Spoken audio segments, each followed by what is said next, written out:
Welcome back to a new episode of Pick Their Scullz with me, your host, Liz James. We've been on a hiatus for a little while, sadly, but these things happen. This is life. But without further ado, I have got on the show somebody that you all must be very familiar with. Everyone knows her. Everyone loves her. She is the kindest person. She should be voted as the kindest person anyway in the next elections on NAS. Virginia Kay from Blues Trainer. Virginia, welcome to the show. Hi, thank you for having me on. And now I do have to say, I don't know, Zhao and Mr. Adzo are also quite kind people, so stiff competition. So. Did I not specify woman in that then? Did I not? No, we can just go with kindest person. I mean, I'm not going to argue. No, we can't. No, definitely. You're getting the gold trophy on that, girl. No, Joanne as well. Also, if we're going to do sex by male and female, then we will have Joanne in the other category. But no, I can already tell this is going to go so well. This interview, isn't it? What do you call it over in England? Smashing. Smashing, yeah, smashing. I have to say that in a very posh London accent. Smashing, darling. What? To my American ear, I can't tell the difference. So, what, in my normal accent to that? Yeah. Oh, crap. I'm a working class girl. You know what I mean? Like, I'm from Birmingham. You can tell now, yeah? To me, it's all the Queen's English. So. So, Virginia, I am stoked to have you on the show. We've been trying to arrange this for a while, but, as anyone know, in the community, me and Virginia, we do a hell of a lot behind the scenes and schedules and jobs and life and NAS and everything else. It's very hard for us to sit down and find a time for us to actually get this done. So this is an achievement in itself. Don't you think? I think we can just check the box right now and just talk about absolutely anything. And y'all, this is a win. Yeah, I believe so too. I am going to take it.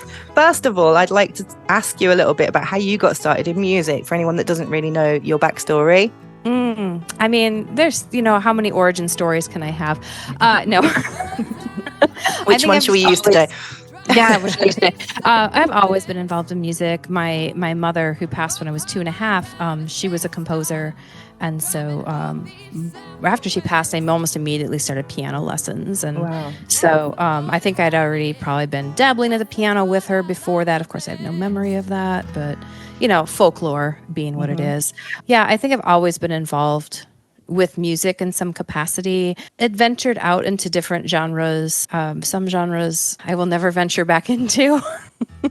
You dabble in a bit of opera, don't you? You're a bit of an opera singer. I do. I started training in opera when I was 16. Wow. And I trained in that until I was about 22, 23. Then I took a break. And then when I was about 30, I got back into it. Had some amazing, amazing teachers, especially down here in Texas. Most people might not even know this, but the Butler School of Music here at the University of Texas, Austin, and not trying to give a plug, but I'm just saying that they have a really good vocal pedagogy program. Wow. And so they don't just, it's not just the best singers teaching people how to sing. It's people who are the best singers who also understand education and how the voice works are teaching you how to sing. That's fantastic. And I already thought that I was okay. And then I started studying there with Dorea and Cynthia were my teachers here. And amazing. Absolutely amazing. When did Blues Trainer start? When did that project come about? That came about when I was in grad school here at UT. I met Frank and turned out we just both liked blues music. We played in another band together called Maxwell's Daemons. So if anyone is a physics or engineering nerd, you might know what Maxwell's Daemon is. So we played in Maxwell's Daemons, and then we started Blues Trainer kind of as a joke on the side, but also because we were getting gigs where we couldn't get all of the members of Maxwell's Daemons to attend because we were a 5-piece band. So Frank and I came up with a way to just break down a lot of our songs, our original songs, into more of acoustic sounding. And that's where Maxwell's Daemons, or that's where Blues Trainer came from, Maxwell's Daemons. That's awesome. So it's more of an acoustic style sound that you guys go for when you're playing live. And how who does what in the live setup? Well, it's interesting. Historically, it's been me on piano, voice. Occasionally, I'll pull out the trumpet, and then Frank is on. You play the trumpet? Whoa! Backtrack, girl. No, you don't. Really? I do. Yeah. Well, because on the album we did 2 years ago, there's a few trumpet tracks. Those are all me. And wow. Then, mind blown. No, I play a lot of instruments. But sometimes I can find a way to pull out the trumpet. There's a few cover songs we do where Frank does kind of like this funky guitar thing, and I can play trumpet because I don't play the piano on those. But no, he'll do guitar and voice. But this last gig we did a few weeks ago up in Pennsylvania, we both played guitar. Wow. And that was my first public show playing guitar. I've never seen you. And, I've been following you for a couple of years now, and I've never seen you with a guitar, ever. I've always seen you on the piano. Yeah. Pretty much always. Vocals or piano or both. Wow. I'm late to the party. I mean, a lot of people during the pandemic took the opportunity to learn a new instrument. Mm-hmm. And I waited until the pandemic was done to decide to learn guitar. So I'm a little behind, but that's kind of normal for me. How everyone was like, oh, they were really scared about putting on weight during the pandemic. Right? So I did the same as you, girl. Like I actually lost weight in the pandemic thanks to a bad tummy and, trauma and whatever else. And then literally come out of the pandemic and put on 10 pounds, 20 pounds. So tell me. We did it the wrong way around, right? We got this wrong. Right. It's the COVID-19 was a little, the 19 from the COVID-19. We're a little late. We have to be different, right? That's what it is. Yeah, we just have to be different. We're going to set new trends. Yeah, I can't conform. Me neither. Power to the people. Power to the women. Yes, power to the women. The people generally classified, maybe, but the women, yeah, absolutely. Here in the States, we're facing a lot of strikes right now. So, not to get political about it, but it's really interesting because it's affecting us in the music industry, especially with the writers' strike. Yeah, and, the SAG stuff strike going on. Yeah. Mm-hmm. Because, so again, not to be political about it, I just brought it up because he said power to the people. But it is interesting how all of these worlds interconnect. Definitely. Because as an artist, anything from if I want to be involved with script writing right now, anything from putting music into TV and movies, all of that's off the table. Yeah. So we're all affected as musicians or as other creatives by this strike happening. And exactly.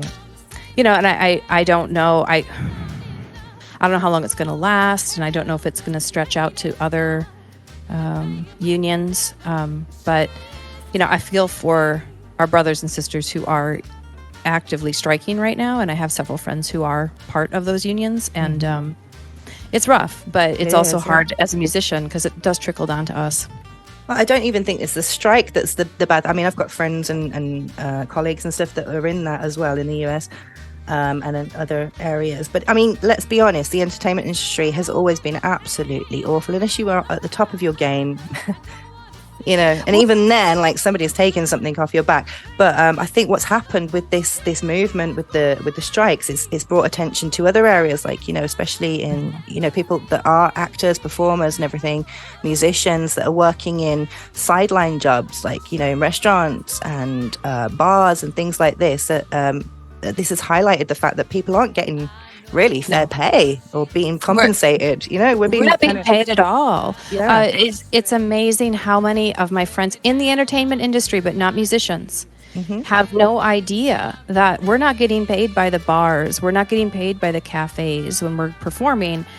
We might be getting a comped meal or some drinks. Or 2 free beers. Yeah. Yeah. And then they're expecting you to bring in tips. And then sometimes they take part of your tips too. Ooh. Yeah. And you're supposed to get part of the bar sales, but you never have a confirmation if you actually got your 10 or 18% or whatever the bar sales.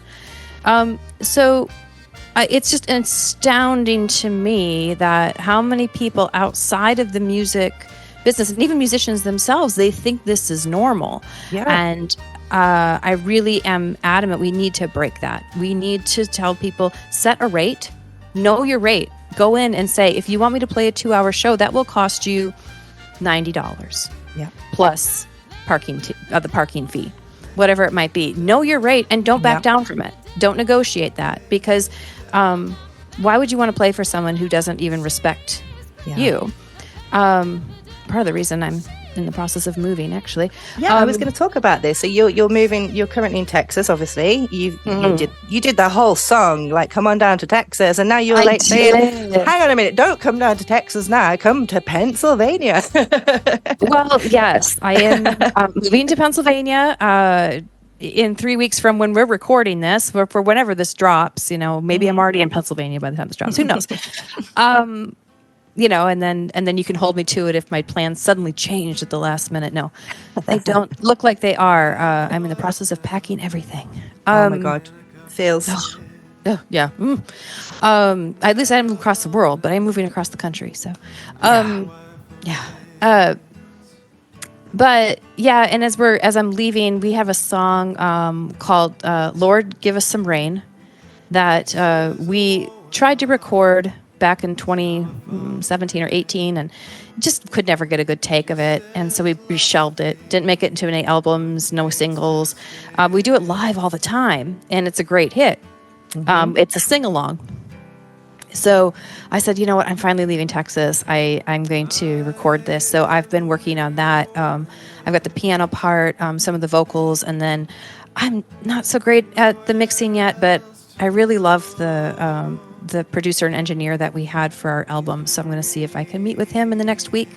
And, we might just cobble it together really fast, and I'll have a little goodbye song for Texas. Yeah, that's so romantic. That's like, your little love song goodbye. Like you did, "Come on down to Texas" because I love him so much. I love him or her. Wow. I mean, when you cross the border, Texas feels like a bit of a masculine country. I'm gonna give him a masculine pronoun.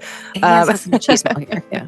Yeah, and now you're gonna give them a little farewell. Like, it was great. Well, Thank you for having me. And I'll be back soon. I'll never forget you. I don't know if it's that. It's literally, I wrote it back when we had our drought in 2011, and now we're in another historic drought here, and we have wildfires everywhere, and it's called "Lord, Give Us Some Rain," and I can give you a little taste of the chorus if you'd like. Let's do it. I've never had anyone sing on the show. Let's do it. I want this. All right. I want it so bad. And I'm not promising that I'm going to sound great because I've got a sinus infection, so we'll see.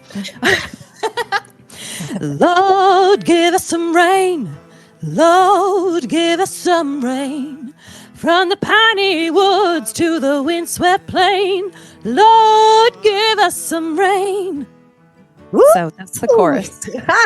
I want to clap. I can clap into the microphone. And that was amazing. God, you've got such amazing vocal control, girl. I've said it a million times, and I'll always say it, like, literally, you've got one of the cleanest sounding vocals that I've ever heard, and you pronounce through it. You've got absolute diction and just such bell clear clarity. It's amazing. So yeah, kind of stan you, girl. Kind of stan you. Aw, thanks. Yeah, I don't know. So far, Texas hasn't given us love on trying to get people to come on down to Texas. So I'm hoping they'll give me some love for calling for them to get some rain down here before I leave. Well, fingers crossed. Let's hope it happens.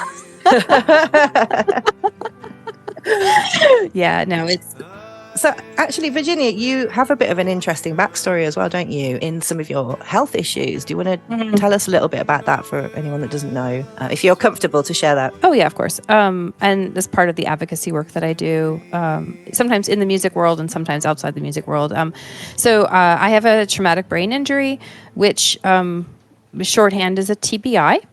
And that is something that, when people get concussions, that can be like a mild TBI, but when you have a traumatic brain injury like I do, it's something you have to live with for the rest of your life. And so unfortunately, what I have learned going through this process and advocacy work and also my own recovery process is it's actually not as uncommon as people want to realize or want to think that it is.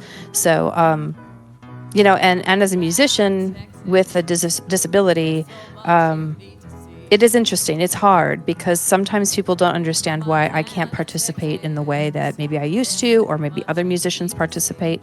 There are some limiting factors around my hearing, around my ability to perceive sound in noisy spaces. So that actually is limiting both in my everyday life as well as my musician life.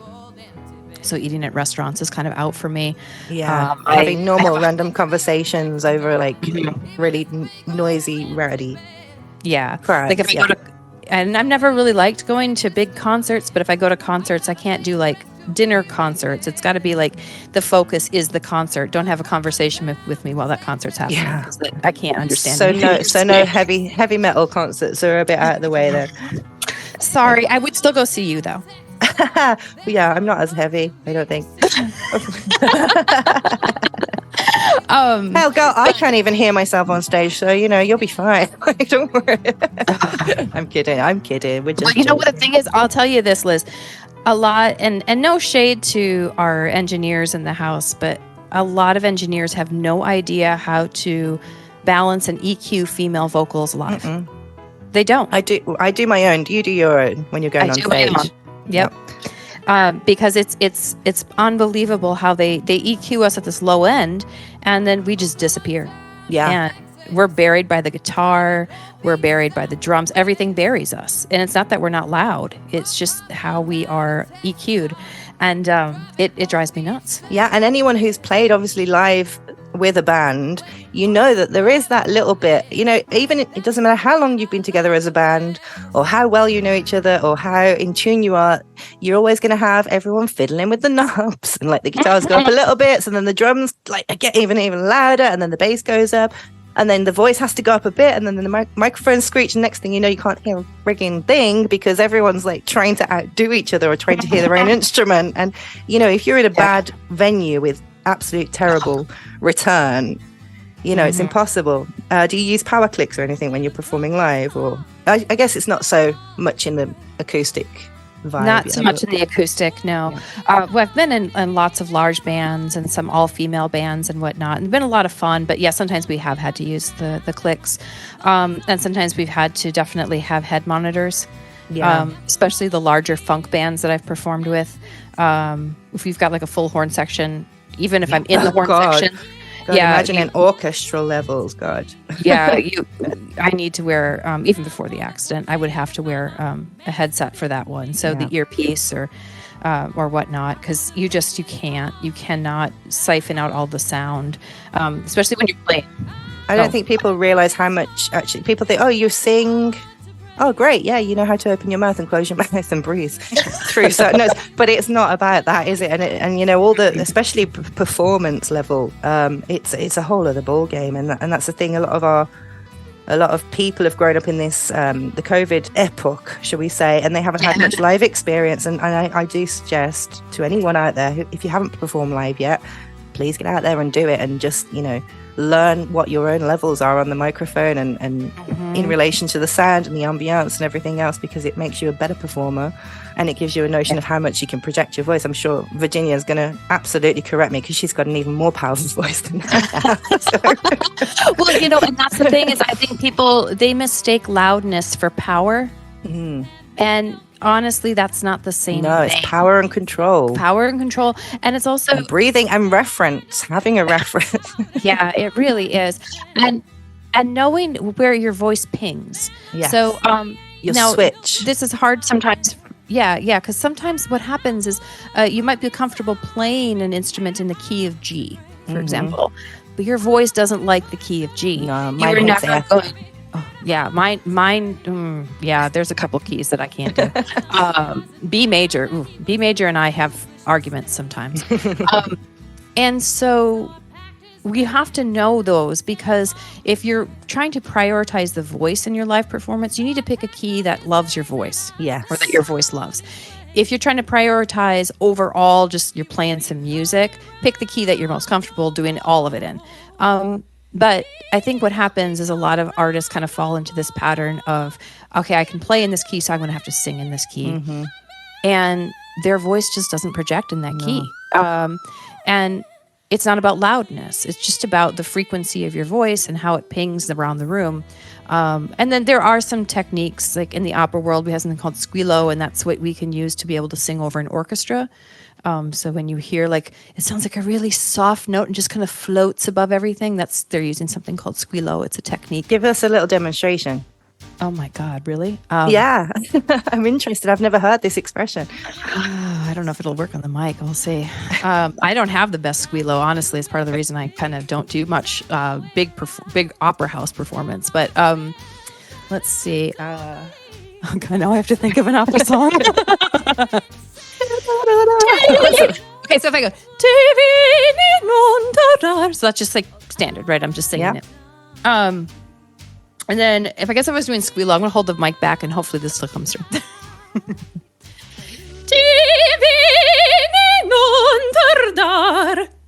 So is that forcing more air through the vocal, through the back, or less air? Less air. I'm using less air. Wow. I'm really focusing the sound. So that kind of reminds me a little bit of like the scream technique, that when they do the guttural, what are they called? Like chanting and things like that. Gregorian trance. No, not Gregorian. Himalayan. Is it Himalayan? Oh, the tuba singing. Yes, yeah. When they do it from the belly, like. Oh my God! But it's very, very controlled throat muscles. Yes, they can sing 2 or 3 notes at a time. Yeah, tuba and throat singers. But yeah, so no, that's squealo, and I don't think a lot outside of opera, maybe Broadway, you're not going to use that. But just understanding that singing louder is not actually meaning that you are carrying over things. No. So it really does come down, and I think a lot of women musicians, especially women singers, we're not taught that. No. Actually, I learned that volunteering for Girls Rock Camp. So I was a vocal coach at Girls Rock Camp here in Austin for a few years. And the first year I was there, one of the ladies was a sound engineer. And she's like telling the girls in the class, like, oh, this is why, sometimes you can't hear women on stage. And I'm like, whoa, wait, what?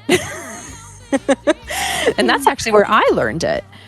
Because for years I had struggled with trying to be heard and hearing myself, and having people come up to me like, I think I heard you, but I really couldn't, and that's just really sad. It is. I think saying this, I'm talking about projection, which is another part of what you're talking about here. But I didn't learn projection really until I was with mostly male musicians and artists who are used to singing, who are used to having a male fronted band, singing all the 80s classics, the 70s, the 90s, so you have to, and then they'll be like, oh, you can't be timid. And I think as a woman, as women, we do tend to come across more like, oh, like, am I okay? Am I here? And we don't want to own our space or anything. And I think it does take that training to be able to control your vocal to that level. And if you're a little bit nervous, then you're going to lose control over that as well. You are. Definitely. And that's normal. Normal. I mean, I tell people nerves are good. It means you actually care. If you walk on stage and you're not nervous, I don't think you should be performing. Mm-hmm. The nerves can go away while you're performing because you start having fun. But you hopefully are looking at the audience thinking, I want them to have a good time, or I want them to experience something for the first time that they've never experienced because I'm on stage and, someone in this audience has never heard me before. And if I go on with that approach, then carry on. I'm trying to say something. No, carry on. No. So I go on the stage with that approach of, someone in this audience has never heard me before. And even if other people have heard me, or there might be the majority of the bar or the majority of the cafe, they don't seem really to care. But there's that one person that's just like watching everything I do and smiling or just like nodding their head along to the music. I'm playing for them, and I can't forget that when I'm performing. And I think that goes a long ways to kind of relieving my nerves as well. Yeah. It also can go a long ways to, having a better performance that you're proud of when you're not just on stage and performing. So it all does go back to, though, you can't do that if you don't think that people can even hear you. Yeah. So I've been that musician. I've been in bands, oftentimes the only woman in the band, and the guys just don't get it. And they're all into their guitar solos and, you can't hear a thing. You can't hear a dang thing. Yeah. And, in rehearsal, like, oh, yeah, you sound so good. And then on stage, they have no idea the audience can't hear you.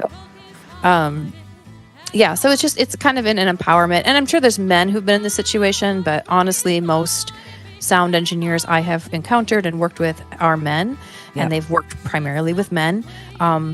And they have their specific setup for each show, and they don't really tweak it with your mids and your lows and your highs to make sure that it's balanced when you're having a performance. And I totally agree with that, and it's a really valid point. And so let's just send that out to anyone in the NAS community. If you are in a band and you are playing, you love playing your guitar solos and you love playing your bass and like turning the volume up, cranking it up, just have a little sympathy for the vocal, all right? Because you can play that. The thing is, you can turn that guitar up with a knob. If you, even with me using proper vocal technique, I will tire out faster. Yeah. If I am forced to use something like to project my voice more. Yes, I have a microphone, but that is often not enough. And I will admit, I have been on stage as a very seasoned performer and walked off stage and my throat hurts. I'm like, what did I just do to myself? I know better. Yeah. But you get caught up in the moment.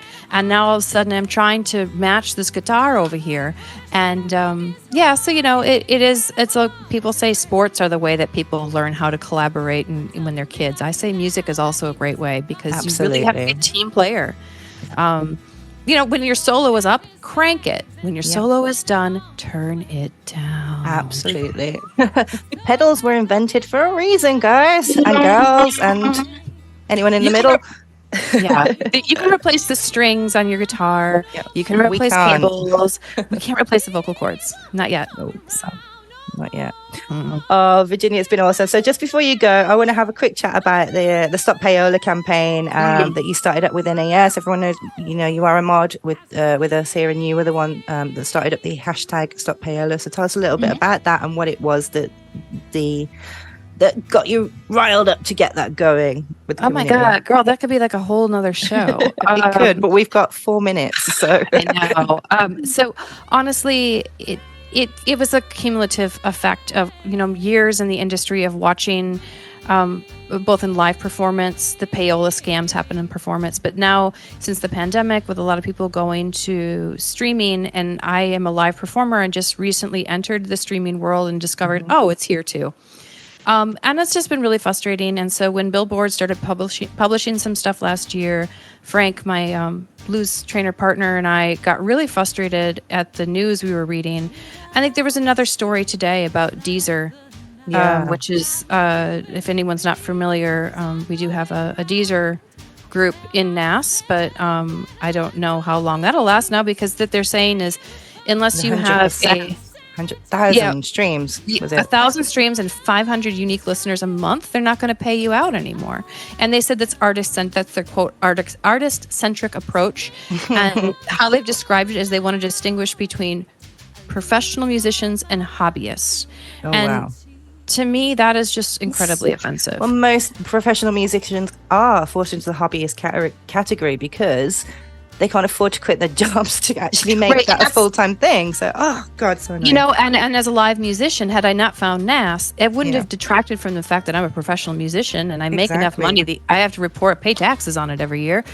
And, I've been in my past, I have made my living off of music, but I never had streams, before the last few years when the pandemic hit.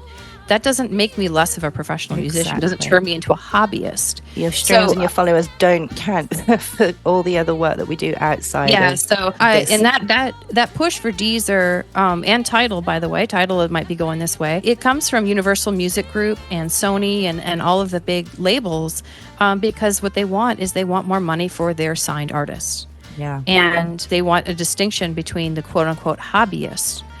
So we don't get a cut anymore. And I say we because and Deezer, I fall into that category, even though I'm a professional musician.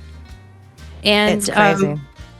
And now I've been called a hobbyist. So I guess, the Stop Payola thing is it comes down to it's all scammy.